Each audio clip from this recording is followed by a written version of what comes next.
আসসালামু আলাইকুম। আজকে ১৩ই অগাস্ট ২০২৪। আজকের ভিডিওতে আমি আলোচনা করব কানাডায় অদক্ষ শ্রমিক আনার ক্ষেত্রে বাংলাদেশের সরকার, বর্তমান সরকার, অন্তর্বর্তীকালীন যে সরকার আছে, তাদের সংশ্লিষ্ট উপদেষ্টা আ যদি ঠিকঠাক চেষ্টা নেন, তাহলে কানাডায় অদক্ষ শ্রমিক আনার ক্ষেত্রে একটি পথ উন্মোচিত হতে পারে।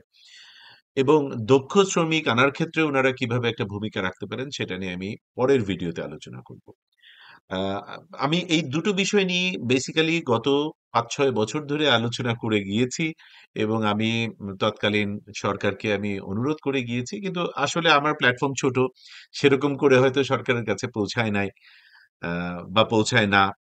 এনিওয়ে তারপরেও এখন এই পরামর্শ এবং প্রস্তাবনাটুকু আমি দিচ্ছি আমার পক্ষ থেকে। সরকার যদি এটা শোনেন এবং আন্তরিক হন, তাহলে বাংলাদেশের ভাই-বোনদের জন্য যারা কানাডাতে আসতে আগ্রহী, কাজ করতে আগ্রহী, তাদের জন্য নতুন পথ খুলে যেতে পারে ইনশাআল্লাহ।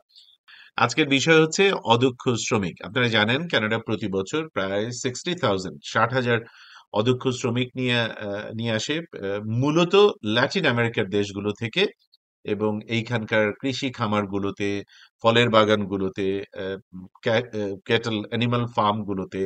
তো এই শ্রমিকগুলো মূলত আনা হয় G2G প্রোগ্রামের মধ্য দিয়ে। মানে কানাডা গভর্নমেন্টের সাথে লাতিন আমেরিকার কিছু দেশে আপনারা এটা গুগল করলেই পাবেন।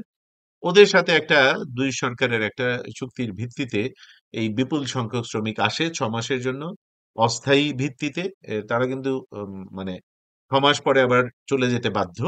কিন্তু তাদের জন্য কানাডিয়ান এক্সপেরিয়েন্সটা যোগ হয়, কানাডিয়ান ইনকামটা যোগ হয়। এরকম ১ বার ২ বার যে শ্রমিক আসে এবং কাজ করে ফেরত যায়, সে তো পরবর্তীতে আসলে নিজের এই যোগ্যতা নিয়ে সে নিজে যোগাযোগ করতে পারে তার উড বি এমপ্লয়ারদের সাথে। এই পথটা কিন্তু তার জন্য খুলে যায়। একবার যে কানাডা থেকে মানে এক্সপেরিয়েন্স নিয়ে ফেরত যায়।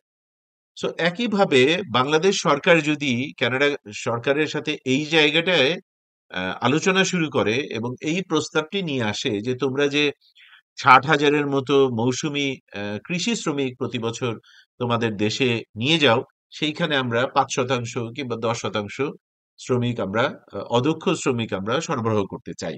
এবং সেটার দায়-দায়িত্ব আমরা নিতে চাই এই মর্মে যে যতজন শ্রমিক আমরা পাঠাবো, আমরা মনিটর করব এবং ঠিক ততজন শ্রমিক ফেরত আসবে। কারণ এইখানে একটা গুরুত্বপূর্ণ বিষয় হচ্ছে যে কেউ যদি এখান থেকে পালিয়ে যায় কিংবা সরে গিয়ে সে যদি আবার অ্যাসাইলাম চেয়ে বসে, কানাডা সরকার তো আইনগতভাবে সেটা নিষেধ করতে পারে না। তো সুতরাং এই ভয়টা কানাডার সবসময় রয়েই যায় যে আসবে সে আবার এই সুযোগটির, এই বৈধ সুযোগটির অপব্যবহার করে না থেকে যাওয়ার চেষ্টা করে। সেই ভয়টি তো থাকেই। সেজন্য বাংলাদেশের বর্তমান সরকারকে আন্তরিকভাবে এটা কানাডা সরকারকে বোঝাতে আ উম সমর্থ হতে হবে যে আমরা তো আমাদের এই ৬০,০০০ এর মধ্যে ৬,০০০ কিংবা এ এ এ কমপক্ষে ৩,০০০ শ্রমিক সরবরাহ করার সুযোগ দাও।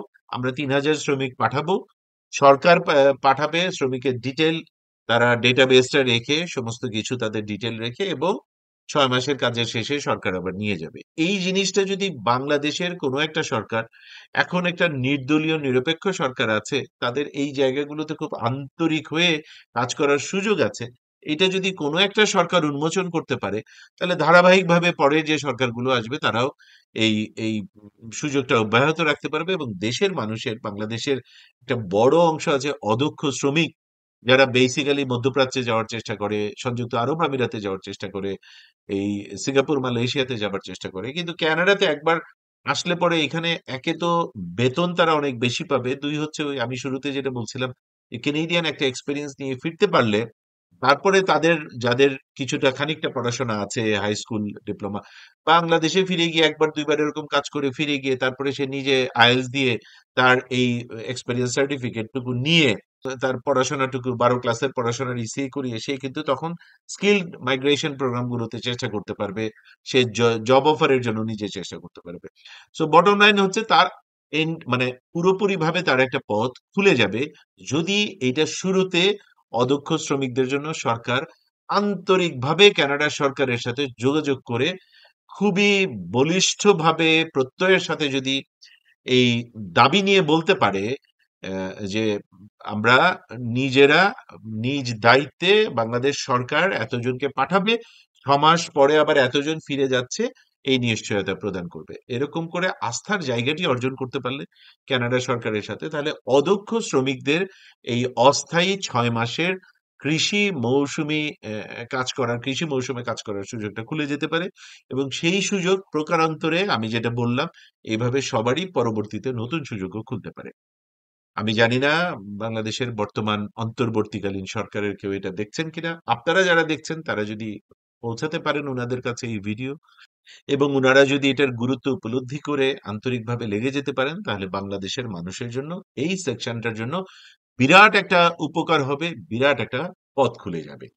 এর পরের ভিডিওতে আলোচনা করব দক্ষ শ্রমিকদের জন্য ওনারা কিভাবে একটা বড় সুযোগ সম্ভাবনার দ্বার উন্মোচন করতে পারেন। ততক্ষণ পর্যন্ত ভালো থাকুন, সুস্থ থাকুন, নিরাপদে থাকুন।